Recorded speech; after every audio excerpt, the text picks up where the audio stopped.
సాగుపై అవగాహన కల్పిస్తున్నాడు. ఆసక్తి గల వారికి శిక్షణ సైతం అందిస్తున్నాడు. రైతుల పంటకు అధిక ధర కల్పించేందుకు ప్రత్యేక యాప్ రూపొందించాడు. ఇందులో ఈ కామర్స్ సంస్థల్లాని రైతులు వివిధ ప్రాంతాల్లో పండించిన సేంద్రియ ఉత్పత్తుల అమ్మకానికి పెట్టుకోవచ్చు. ఫలితంగా రైతులు సైతం తాము పండించిన పంటకు వారే ధర నిర్ణయించే అవకాశం ఉందంటున్నాడు అభినయ్. నేను నా సొంతంగా ఒక యాప్ తయారు చేశాను. దాని పేరు ఫ్రెష్ పౌట్. సో దాని ద్వారా వాళ్ళు వాళ్ళ సొంతంగా వాళ్ళకు నచ్చిన ధర పెట్టుకొని వాళ్ళే డైరెక్ట్ కస్టమర్స్ అమ్మేటట్టు చేయడమే దీని ముఖ్య ఉద్దేశం. వాళ్ళు చేసే ప్రతి పంటని రీసైకిల్ విధంగా వాళ్ళు అమర్చి వాళ్ళు దాన్ని సేవ్ చేసుకునే విధంగా మేము చూస్తున్నాం. ఇప్పుడు ఒక పంట వస్తుంది, పంటలో కొంచెం వేస్ట్ కూడా ఉంటుంది. ఆ వేస్ట్ ని కూడా యూజ్ అయ్యే విధంగా మోడర్న్ టెక్నిక్స్ తో మేము ముందుకు వస్తాకుండా కూడా మేము వాళ్ళకి రీసైకిల్ ఐటమ్స్ మీద ఎలా ఉంటుంది, ఎలక్ట్రికల్ వెహికల్స్ మీద ఫ్యూచర్ ఎలా ఉంది, దీన్ని అవగాహన కలిగించి వాళ్ళకే ఉద్యోగాలు ఇచ్చి వాళ్ళనే ప్రోత్సహించే విధంగా ఈ మా కంపెనీ నడుస్తుంది.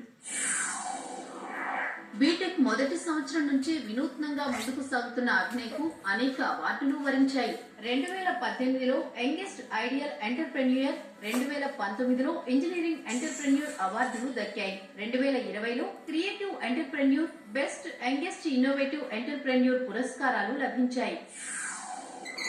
నన్ను గుర్తించి నాకు ఫస్ట్ అవార్డు ఇచ్చింది SWI ఇండియా అంటే సూపర్ ఉమెన్ ఇండియా వాళ్ళు నాకు ఫస్ట్ అవార్డు ఇచ్చారు. Emerging entrepreneur 2018. చదువుతూనే 2 సంస్థలు నిర్వహిస్తున్న అభినయ్ను చూసి కుటుంబ సభ్యులు ఆనందం వ్యక్తం చేస్తున్నారు. నిరుపేదలకు నిరుద్యోగులకు ఉపాధి కల్పించాలన్న ఆలోచన కొద్ది కంపెనీ పెడతానని చెప్పి ఆలోచన ఉండే బాబుది. దానికి నేను వెనుక ఉండి కూడా ప్రోత్సహించినాను. చాలా చాలా గర్వంగా ఉంది. నా కొడుకు ఇంత ఎదిగిండంటే నాకు చాలా గర్వంగా ఉంది. ఇవాళ ఆ సంతోషంతోనే కన్నీళ్లు కూడా వస్తున్నాయి. ఇవాళ తను ఒక కంపెనీ పెట్టి చాలా మందికి ఉద్యోగం కలిగించాడు. తనని చూసి నాకు కూడా చాలా నేర్చుకోవాలని ఉంది. తను ఇప్పుడు రైతుల గురించి ఒక సేమ్ మన అమెజాన్ లాంటి కంపెనీని స్టార్ట్ చేద్దామని చూస్తున్నాడు.